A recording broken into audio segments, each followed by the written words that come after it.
मी गरोदर राहत नव्हते, त्यामुळे मी डॉक्टरकडे गेले.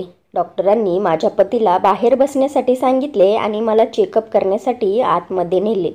डॉक्टरांनी आतमधून कडी लावली आणि मग लाईट बंद करून बेडवर माझे चेकअप करता करता असं काही कृत्य केलं की माझी शुद्धच हरवली. मी हॉस्पिटलमध्ये रिसेप्शन एरियामध्ये माझ्या पतीसोबत बसले होते. मला खूपच टेन्शन आले होते आणि माझे पती माझ्याकडे रागाने पाहत होते. मी त्यांच्यावर एक नजर टाकली आणि लगेच खाली बघितले. मला तिथे खूपच अस्वस्थ जाणवत होते. जेव्हापासून मी ऐकले होते की या हॉस्पिटलमध्ये एक पुरुष डॉक्टर उपचार करतो, मी कशी काय कोणत्या पुरुषाकडून असा उपचार करून घेऊ शकत होते. मी त्याच टेन्शनमध्ये होते की माहिती नाही तो मला कसले कसले प्रश्न विचारेल, काय म्हणेल आणि मी त्याला कशी उत्तर देऊ शकेल. मी माझ्या पतीला सांगितले सुद्धा होते की मला एका लेडी डॉक्टरकडे घेऊन चला आणि मी त्यांच्याकडूनच उपचार करून घेईन. परंतु माझे पती मला म्हणाले होते की मी ऐकले आहे की या डॉक्टरांच्या हातात जादू आहे. त्यांनी आजपर्यंत जेवढ्या महिलांचा इलाज केला आहे त्या सर्व प्रेग्नेंट राहिल्या आहेत. एकदासुद्धा त्यांची केस फेल गेली नाही. तरीही मी खूप टेन्शनमध्ये होते. मी त्याच टेन्शनमध्ये फसले होते की मी एका पुरुषाकडून माझा इलाज कसा काय करून घेऊ. हाच विचार करत होते की तेवढ्यात एक नर्स रिसेप्शन एरियामध्ये आली आणि म्हणू लागली की स्वराली कोण आहे. माझे पती म्हणाले की ही माझी पत्नी आहे, तिचे नाव स्वराली आहे. मी माझ्या पतीचा म्हणजे प्रशांतचा हात पकडला. ते सुद्धा माझ्यासोबत उभे राहिले. परंतु ती नर्स म्हणाली की डॉक्टर फक्त पेशंटला चेक करतात, पेशंटसोबत कोणालाच आतमध्ये जाण्याची परमिशन नाही आहे. त्या नर्सचे बोलणे ऐकून तर मी आणखीनच नर्वस होऊ लागले होते. माझी इच्छा होती की प्रशांतने सुद्धा माझ्यासोबत डॉक्टरांजवळ जावे. प्रशांतने माझा हात सोडवला आणि मला म्हणू लागले की जा आतमध्ये, डॉक्टरांचे बोलणे नीट कान देऊन ऐक आणि त्यांना बरोबर उत्तर दे. घाबरण्याची काहीच गरज नाही. परंतु मी खूपच टेन्शनमध्ये होते. जी गोष्ट मी एक लेडी डॉक्टरला सांगू शकत होते, कोणत्याच पुरुष डॉक्टरला सांगू शकत नव्हते. मला हेच समजत नव्हते की शेवटी एक पुरुष डॉक्टरने महिलांचा उपचार करणे कुठपर्यंत बरोबर आहे. उलट मोठ्या मोठ्या शहरात ही गोष्ट चुकीची समजली जात नाही. परंतु मी एका खेडेगावातून होते. लग्नानंतर प्रशांतसोबत शहरात राहण्यासाठी आले होते. परंतु माझा संबंध खेडेगावातूनच होता. त्यामुळे मला खूपच लाज वाटत होती. मी त्या नर्ससोबत डॉक्टरांच्या केबिनपर्यंत पोहोचले. समोर डॉक्टरांना पाहून हैराण झाले होते, कारण प्रशांतने सांगितले होते की तो एक वृद्ध डॉक्टर आहे. आजपर्यंत त्याच्या हातून कोणतीच केस फेल झाली नाही. माझ्या विचाराने तर डॉक्टर खूपच वयस्कर हवा होता. परंतु हा डॉक्टर जवळजवळ प्रशांतच्याच वयाचा होता. मला पाहून त्या डॉक्टरने समोर बसण्याचा इशारा केला. जशी मी त्याच्यासमोर बसले तो त्या नर्सला म्हणाला, केबिनमधून बाहेर जा, मला पेशंटला चेक करायचे आहे. जशी ती नर्स केबिनमधून बाहेर जाऊ लागली तेव्हा डॉक्टर पुन्हा म्हणाला की दरवाजा नीट लॉक कर. त्या डॉक्टरचे असे बोलणे ऐकून माझे मन अजूनच अस्वस्थ झाले होते. नर्सने हसून दरवाजा लॉक केला आणि ती केबिनमधून बाहेर गेली. आधी तर त्या डॉक्टरने मला डोक्यापासून ते पायापर्यंत पाहिले आणि मग त्याने जो मला प्रश्न विचारला तो ऐकून तर मी लज्जेने पाणी पाणी होऊ लागले होते. डॉक्टर म्हणाले की लग्नाला किती वर्ष झाले आहेत. मी म्हणाले 5 वर्ष. नंतर त्याने विचारले की पतीसोबत जेव्हा संबंध बनवतेस तेव्हा खुश असतेस की नाही. मला समजत नव्हते की या प्रश्नाचे मी काय उत्तर देऊ. लज्जेमुळे माझी नजर खाली गेली होती. पुढचा प्रश्न त्याने विचारला, प्रेग्नेंट राहण्यासाठी केव्हापासून औषधं खात आहेस. तेव्हा मी सांगितले की मागच्या 2 वर्षांपासून. तेव्हा डॉक्टर पुन्हा म्हणाला, या अगोदर तू कधी प्रेग्नेंट राहिली आहेस का. तेव्हा मी डॉक्टरला उत्तर दिले, हो, लग्नानंतर 1 वर्षाने मी प्रेग्नेंट राहिले होते.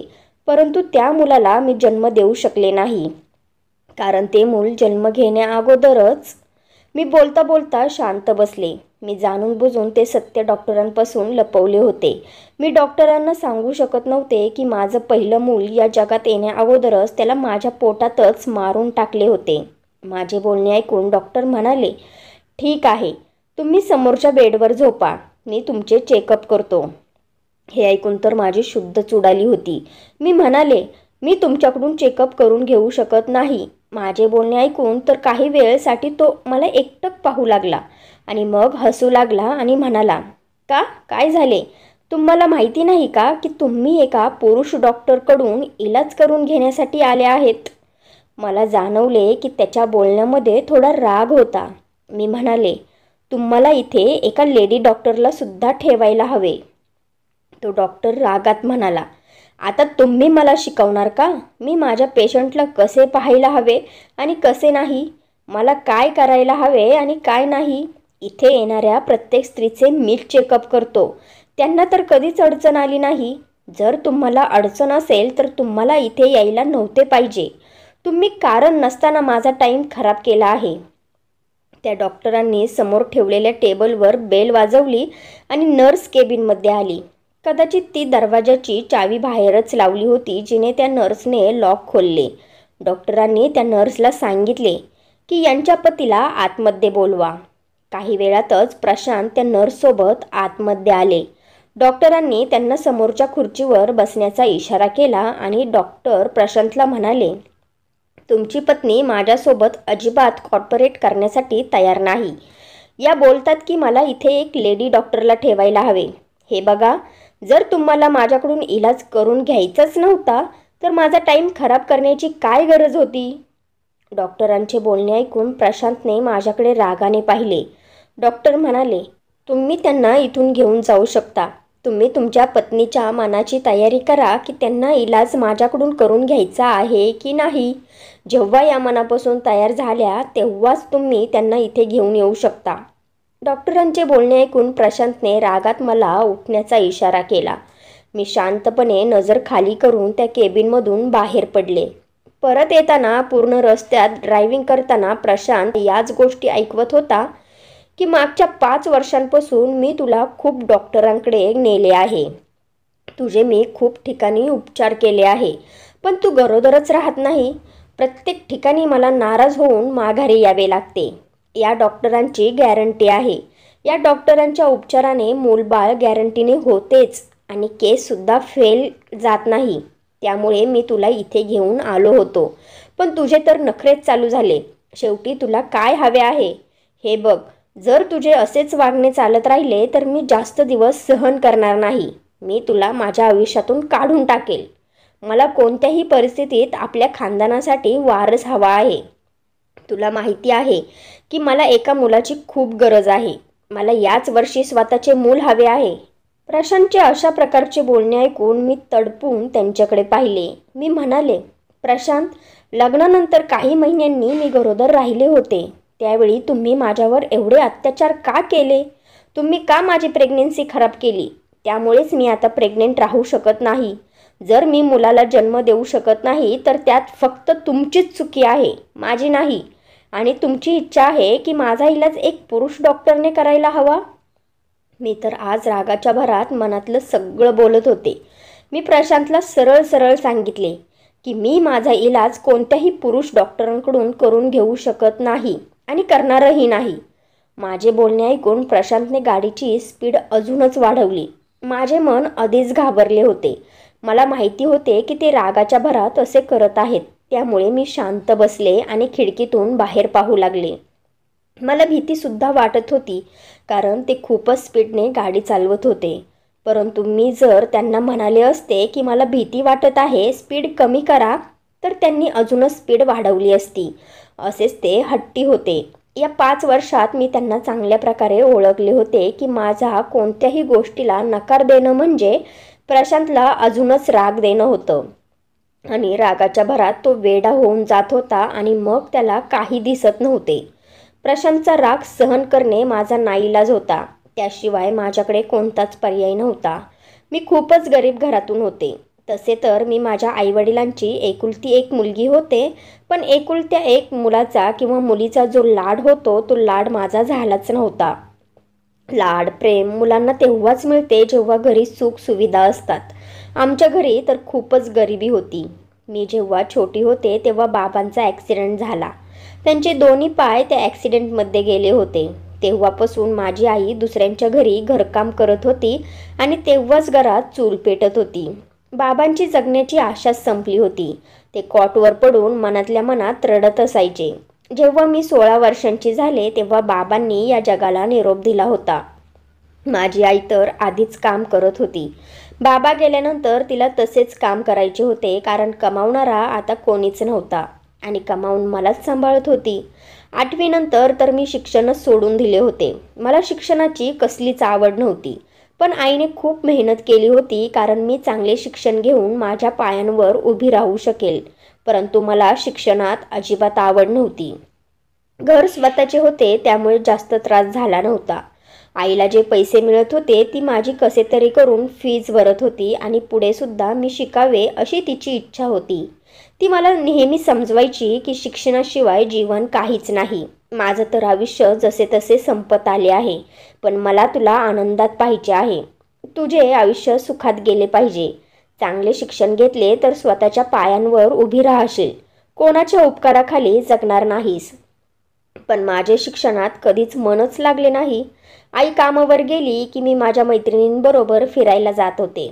आता आईने सुद्धा माझ्यावर शिक्षणासाठी दबाव टाकण्यासाठी बंद केले होते, कारण तिला पण समजले होते की आता मी पुढे शिकणारच नाही. आता आयुष्य असंच निघून जात होतं आणि मी 21 वर्षांची झाले होते. आईची एक मैत्रीण होती जी लग्नानंतर शहरात राहू लागली होती. आईच्या मैत्रिणीचे माहेर आमच्या गावातच होते. एकदा ती आपल्या माहेरी आली तेव्हा ती माझ्या आईला भेटण्यासाठी आली होती. तेव्हा तिने आपल्या एकुलत्या एक मुलासाठी म्हणजे प्रशांतसाठी मला पसंत केले. तेव्हा माझ्या आईने सांगितले होते की आमच्याजवळ देण्यासाठी काहीच नाही, परंतु आईच्या मैत्रिणीला मी खूपच पसंत आले होते आणि तसेही त्यांना माझ्या आईचे ओझे कमी करायचे होते, कारण आई आता आजारी राहू लागली होती. त्यामुळे तिने आपल्या मुलासोबत म्हणजे प्रशांतसोबत माझे लग्न केले. माझ्या आणि प्रशांतच्या लग्नाला 5च महिने झाले होते की माझी आई या जगातून निघून गेली. मी स्वप्नातल्या जगातून एकदम धक्का बसून बाहेर निघाले होते, कारण गाडी ब्रेक मारल्यानंतर थांबली होती. माझं डोकं समोरच्या बोर्डवर आपटता आपटता वाचलं होतं. मी गाडीतून खाली उतरण्या अगोदरच प्रशांत गाडीतून उतरले आणि गाडीचा दरवाजा खूपच जोरात बंद केला आणि घराच्या दरवाजाचे कुलूप उघडू लागले. हे सगळं पाहून मला समजले होते की आता माझं काय खरं नाही. हा माणूस तर मला मानसिक रुग्णच वाटत होता. जेव्हापासून माझे लग्न झाले होते मला जीवनात कसलाच आनंद मिळाला नव्हता.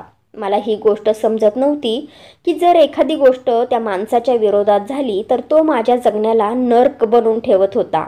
जशी मी घरात आले त्याने माझा हात जोरात दाबला आणि ओढत ओढत मला खोलीत नेले. मला बेडवर जोरात ढकलून दिले आणि म्हणू लागला, तुझे तोंड खूपच चालू लागले आहे ना. तुला माहिती आहे की मला बकबक पसंत नाही. तुला ही गोष्ट चांगलीच माहिती आहे तरीसुद्धा आज मी तुला माफ करत आहे. इथून पुढे माझ्यासमोर इज्जतीने वागायचं. एक गोष्ट माझी कान उघडून ऐक. उद्या मी पुन्हा तुला त्या डॉक्टरांकडे घेऊन जाणार आहे. आतमध्ये शांतपणे त्या डॉक्टरकडून चेकअप करून घे. नाहीतर ज्या प्रकारे प्रशांत मला रागाने हे सगळं बोलत होता, मला माहिती होते की जर मी त्याच्या गोष्टीला नकार दिला तर तो माझा गाल मारून मारून लाल करेन. तो असाच होता. त्याचा हट्ट आणि त्याचा राग यामध्ये त्याला काहीच दिसत नव्हते. त्यामुळे मी माझे तोंड शांत केले आणि काहीच बोलले नाही. दुसऱ्या दिवशी सकाळी मला तो पुन्हा त्या डॉक्टरकडे घेऊन गेला. जेव्हा मी डॉक्टरांच्या केबिनमध्ये गेले तेव्हा तो डॉक्टर माझ्याकडे पाहून रागात हसू लागला आणि मग म्हणाला, बेडवर झोपा. यावेळी मी शांतपणे त्या बेडवर झोपले. त्यानंतर त्या डॉक्टरने त्या केबिनची लाईट बंद केली तेव्हा माझी शुद्धच उडाली होती. मी विचार करू लागले, हे कसले चेकअप आहे जे डॉक्टर लाईट बंद करून माझ्यासोबत करू इच्छित होता. मी त्या डॉक्टरला म्हणाले, तुम्ही लाईट बंद का केली? तेव्हा तो डॉक्टर म्हणाला, मी अशाच प्रकारे उपचार करतो. माझी हीच पद्धत आहे. बोलता बोलता डॉक्टर माझ्याजवळ आला. त्या केबिनमध्ये हलकासा प्रकाश होता. तो सुद्धा कदाचित खिडकीतून आतमध्ये येत होता. माझे मन वाईटरित्या घाबरले होते. माझ्या हृदयाचे ठोके खूपच वाढले होते.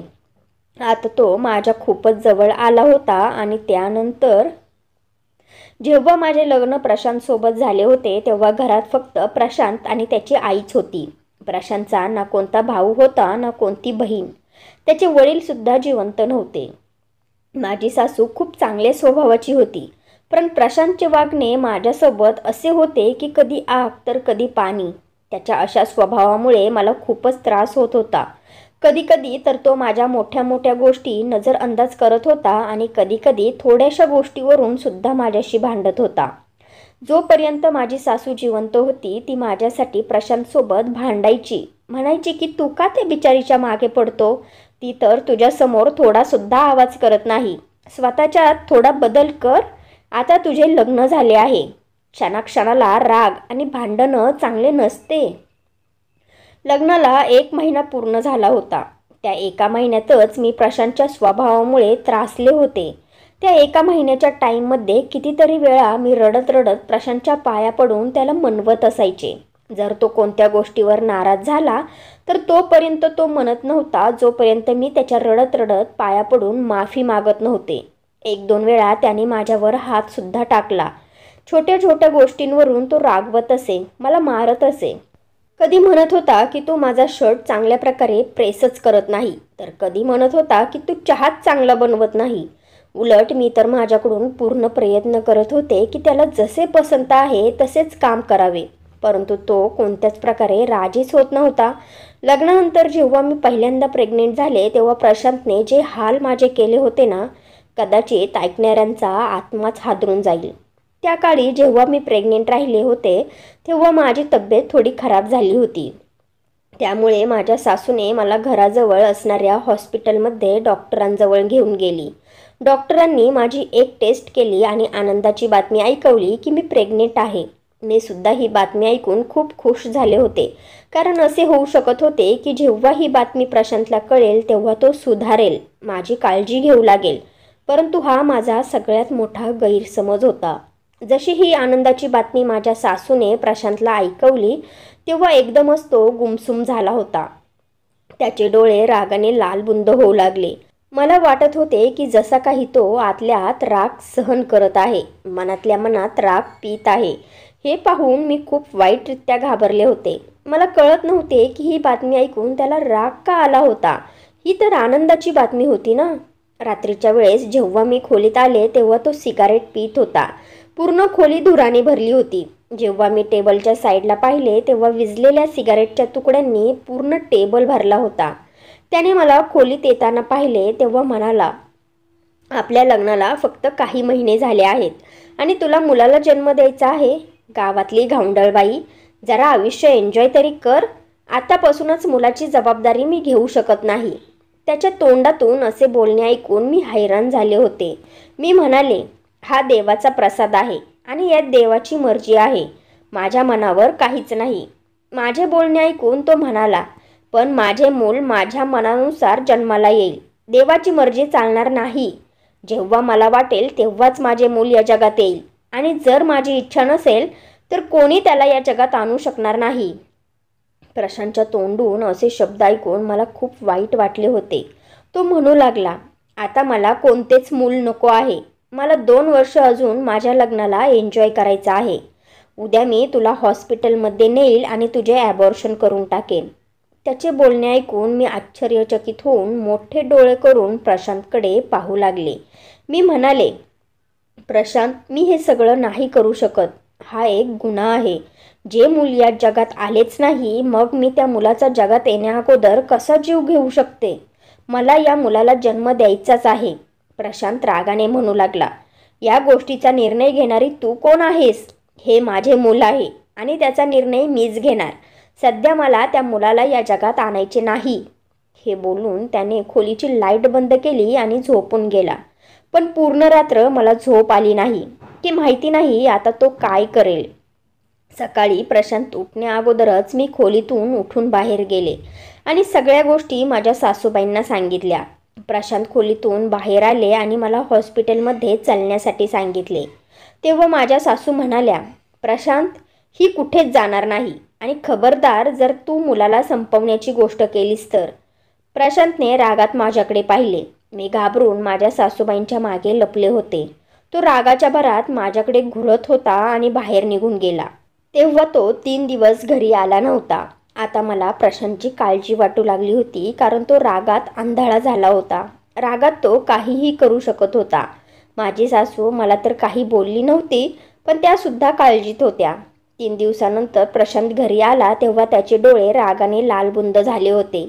मी त्याच्यासाठी जेवणाचे ताट बनवून ठेवले तेव्हा त्याने ते ताट उचलून जमिनीवर फेकून दिले आणि म्हणू लागला, माझ्या नजरेसमोरून निघून जा, मला तुझे तोंड दाखवू नकोस. सासूसुद्धा हा तमाशा पाहत होती आणि मला म्हणू लागली, तू तुझ्या खोलीत जा, मी त्याला समजावते. मी माझ्या खोलीत गेले आणि रडू लागले. माझी सासू प्रशांतला खूप प्रेमाने समजावत होती, पण तो अगदी शांत होता आणि मला त्याच्या शांत राहण्याचा अर्थ समजत होता. आता मी विचार केला होता की मी त्याला कसलाच नकार देणार नाही. त्याचे मूल आहे, जिवंत ठेवेल नाहीतर मारून टाकेल. जर मला आयुष्यच प्रशांतसोबत घालवायचे आहे तर त्याच्यासोबत भांडणं करून मी त्याच्यासोबत राहू शकणार नाही. त्यामुळे त्याला जे करायचे आहे ते करून द्यावे.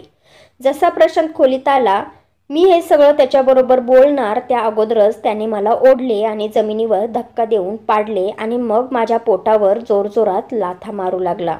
मी जोरजोरात ओरडत होते, किंचाळत होते.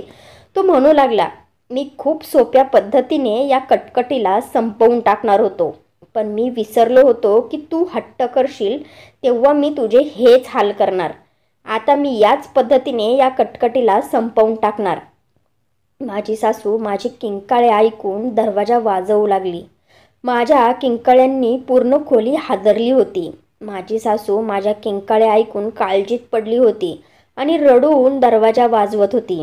प्रशांतला विनंती करत होती की प्रशांत, कृपा करून दरवाजा खोल, तिला काहीच करू नको, 2 जीवाची आहे रे ती, हे पाप करू नकोस रे.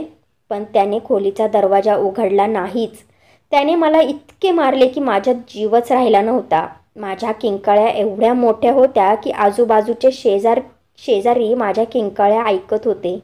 माझी सासू खोलीच्या बाहेर उभी राहून रडत होती. खोलीचा दरवाजा वाजवत होती. प्रशांतला म्हणत होती, दरवाजा खोल प्रशांत, हा अन्याय करू नकोस, देवाला थोडा तरी घाबर. पण प्रशांतने दरवाजा तोपर्यंत उघडला नाही जोपर्यंत त्याने माझ्या पोटातला जीव मारला नाही. माझ्या डोळ्यातून अश्रू वाहत होते. प्रशांतने दरवाजा उघडला आणि खोलीतून बाहेर निघून गेला.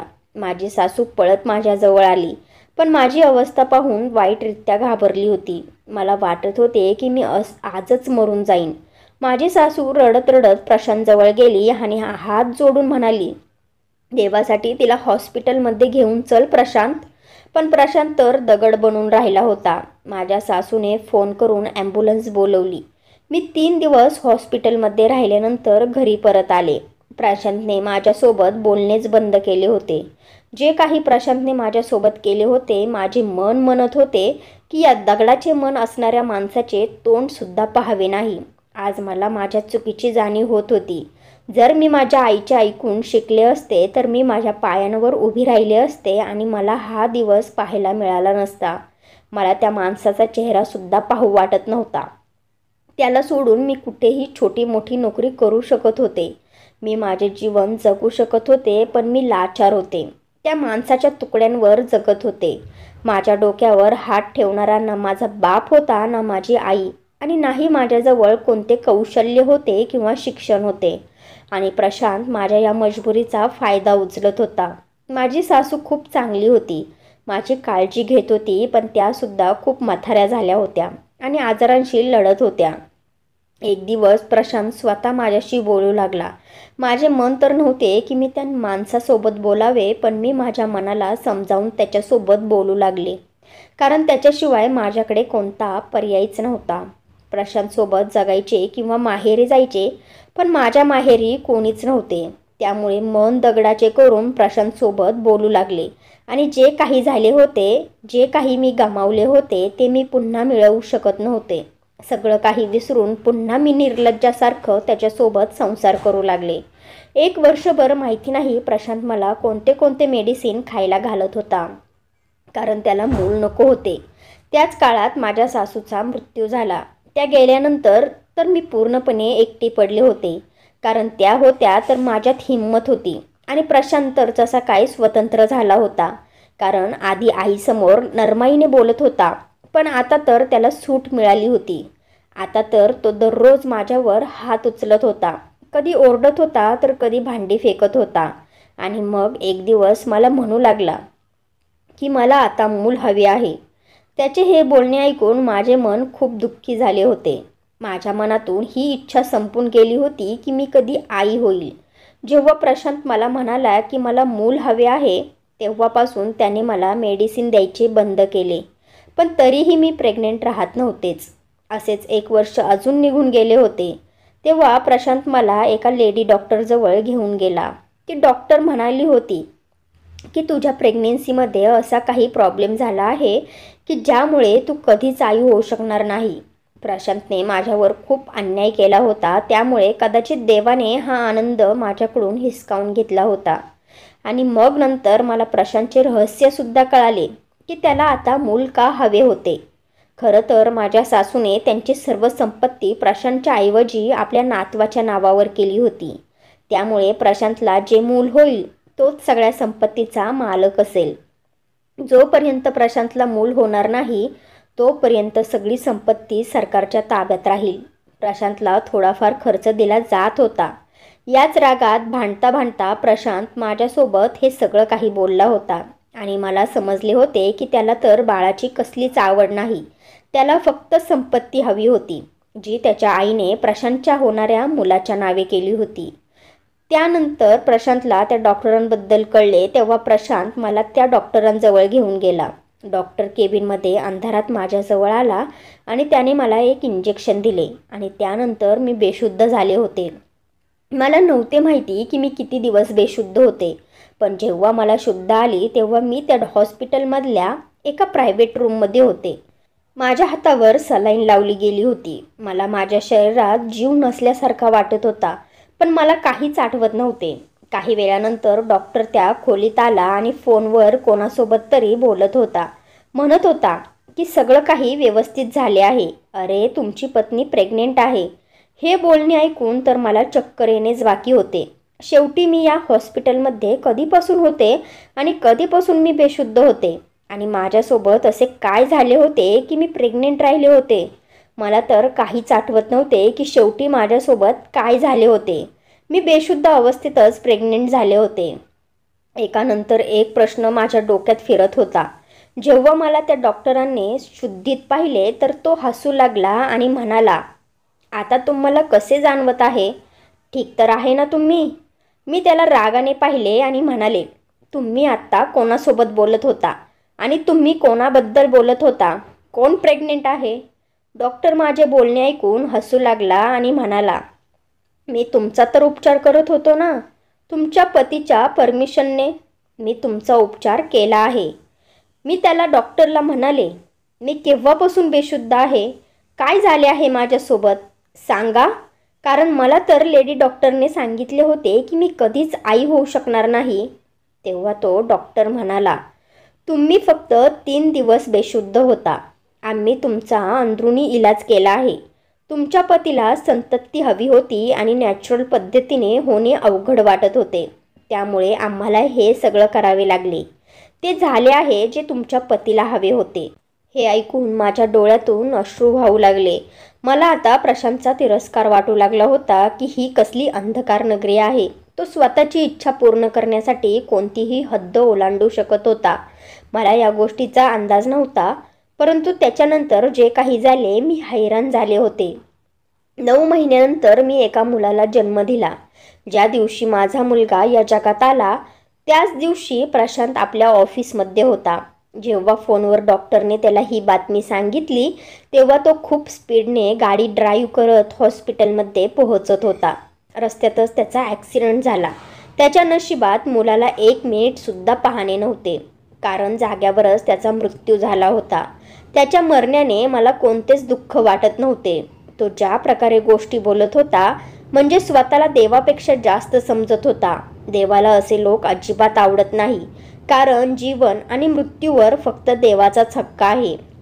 असंच काहीतरी प्रशांतसुद्धा बोलत होता की त्याला जेव्हा हवे आहे तेव्हा तो मुलाला या जगात आणू शकत होता आणि जेव्हा वाटेल तेव्हा मारू शकत होता. पण त्याला हे माहिती नव्हते की माणसापेक्षा वर जो आहे तो देव आहे. त्याच्या मर्जीने एक पानही हलू शकत नाही. मी माझ्या मुलाला प्रेमाने कुशीत घेतले. प्रशांतच्या बॉडीला घरी आणले होते आणि त्याच्यावर अंत्यसंस्कारसुद्धा झाले होते, पण माझ्या डोळ्यातून एक अश्रूसुद्धा निघाला नव्हता. सगळे लोक हेच समजत होते की प्रशांतच्या मृत्यूचा धक्का मला बसला आहे, त्यामुळे माझ्या डोळ्यातून अश्रू वाहत नाही. पण मला कोणताच धक्का बसला नव्हता. तो जाण्याने मला कोणतेच दुःख झाले नव्हते. प्रशांत गेल्यानंतर हळूहळू जीवन रुळावर आले होते. मी माझे मूल जीवाच्या पलीकडे सांभाळत होते. माझ्या सासूने मरणाअगोदर सगळी प्रॉपर्टी आपल्या नातवाच्या नावे केली होती. आता मी माझ्या मुलासाठीच जगत होते.